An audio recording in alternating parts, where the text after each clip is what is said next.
Hello everyone, we are here at the Anaheim Convention Center for NAMM 2017. Woo! And we are here with Kyle Ferruccio. My name is Aldrine Guerrero. Kyle, why don't you tell them what NAMM 2017 is? So NAMM is this big convention. It means National Association of Music Merchants. And so all the big brands are here, and brands you may not have heard of, we may not have heard of. Yeah. But so they come in, they expo their new models and their old models for the year of 2017 and what they got rolling out for the new year. And there's a lot of business that goes on, interviews that happen, and we just kind of get the inside scoop on what's going on, and we can bring it to you guys. Yeah, it's a huge trade show with all the ins and outs of the music industry. So we're going to give you all the latest scoops about this place. So let's go.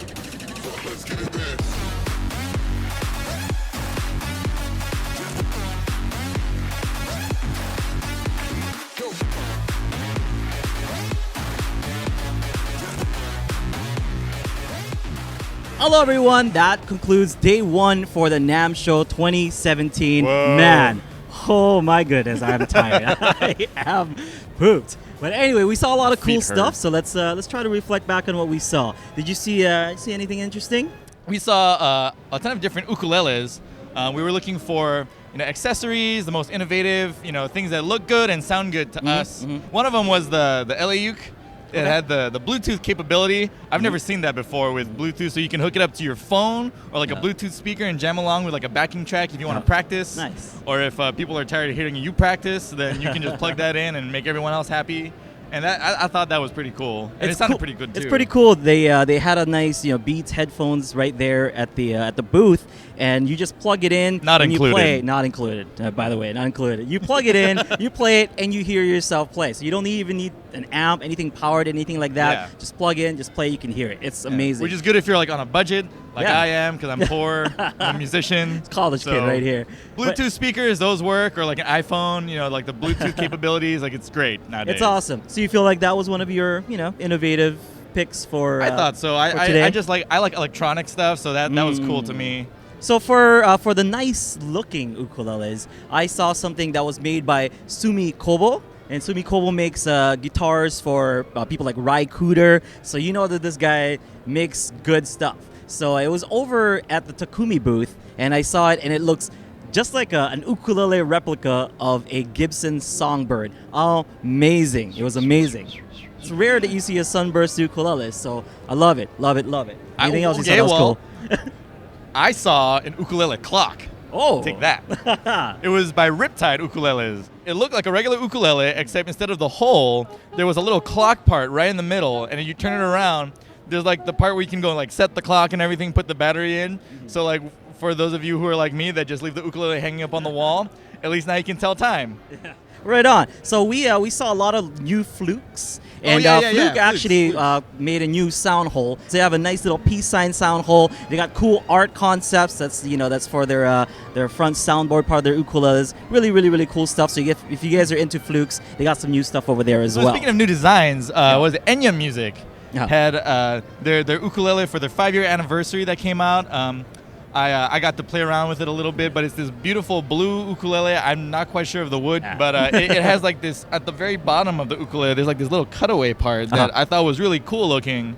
It was a little hard to play though, because they're like missing a chunk. It was a weird shape. I saw it when I passed it. Yeah, they have like the strap button and everything, so how did it sound? No problem. It sounded pretty good. I mean, for the, like with the glaring drum sounds right in my face. But it was pretty good as far as I could tell, and it felt great too under my fingers. Yeah. The fretboard action was pretty nice, so I thought that was cool. Cool. Did you see any cool accessories? Cool accessories?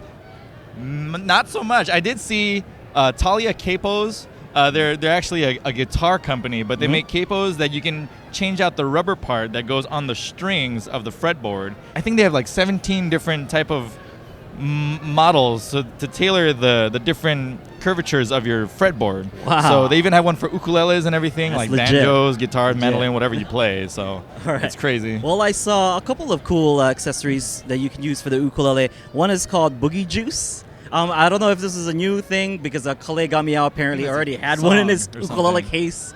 But Well, Boogie Juice is kind of like a cleaner pen. You ever see one of those Tide pens? It's kind of like a Tide pen, basically. It's No. a pen.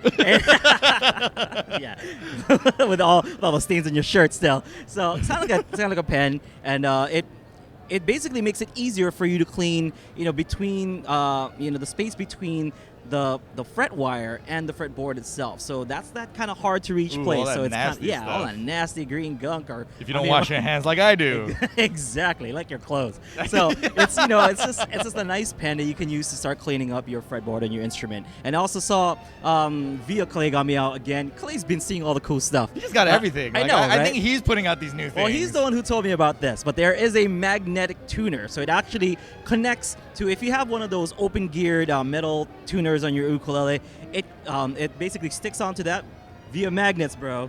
Magnets will help you kind of stick that tuner in there. It also comes with a little stick-on magnet if you don't have metal tuners on your ukulele. So it comes with a stick-on magnet. Stick it on, and that's where you put the magnetic tuner. What is it called? It's called Klingon. No. Klingon. Yes, it's called Klingon. Klingon. C-L-I-N-G. Oh, Klingon. Yeah, Not I know. like the For all you Star Trek people out there. Star Wars. Yeah. Yeah. Harry. May the force be with you, Gandalf. Yeah, so Kalei's got all the cool little accessories. Yeah, he just got everything. He just kind of showed me that Klingon tuner, but he had that Boogie Juice before. So Lord knows he's actually a wealth of information. And so we got all other famous ukulele players running around. We saw Jake Shimabukuro, we saw Jason Arimoto, we got Abe Lagrimas, we got Andrew Molina, and lots of other. We got Aldrine Guerrero. Oh well, he's walking around somewhere. We got lots of other ukulele players out there. Coming up, I think we got Honoka and Azita, we got Carly G, we got Kapena in the house. So yeah, we got some performances for you guys. Yeah, some performances. We got Jerome Coco over at the Pepe Romero booth, and we also got Herb Ota Jr. So this place is packed with all the ukulele celebrities. So we'll be interviewing those guys so that they can give you guys a kind of an insider scoop, musician-wise, onto what they're looking for here at the NAMM Show 2017. Speaking of Jake Shimabukuro, Kamaka Ukulele. we're saving the two best for last. Okay, the big names. The big names. Shimabukuro. We got Kamaka, we got Kanile'a. So go on with the first So one. actually, Kamaka Ukuleles, they just came out. Well, they're gonna come out with their Jake Shimabukuro model. And so it's the same ukulele that he plays with his little signature.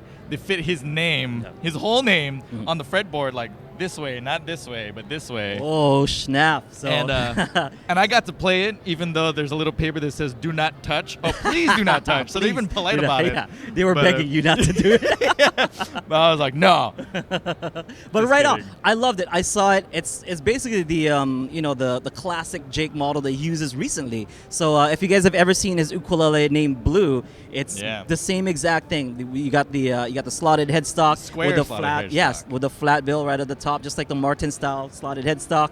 You got a nice bluish tint to the. I think it's an abalone inlay. I'm not quite sure. Don't quote me on that. Something That's blue. expensive. Something crazy that only was I've only seen from Kamaka so far, and particularly Jake's ukulele. Yeah. So that's good. I don't know what that's gonna cost, because I might need to take out a second mortgage. I already sold a kidney to prepare for that. Yeah, so. that's we're gonna have to save our pennies to get ourselves a market. copy.